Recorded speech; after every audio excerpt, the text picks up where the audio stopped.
À Mulhouse, les salariés de Solea ont cessé le travail ce matin. 18% de grévistes pour la société de transport en commun.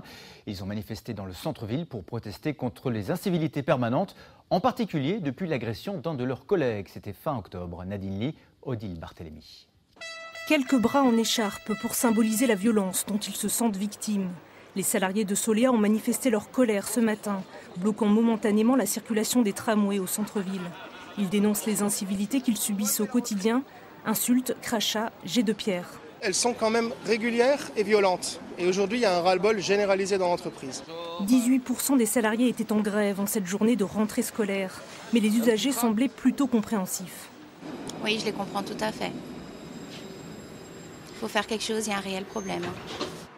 C'est l'agression d'un conducteur de bus à cet arrêt à Ilzac le 26 octobre dernier qui a mis le feu aux poudres. L'homme s'en est tiré avec une phalange cassée. L'une de ses collègues était présente. Un homme arrive en courant avec des insultes. Il donc se jette sur un conducteur et lui tape dessus directement, donc avec des poings dans la figure.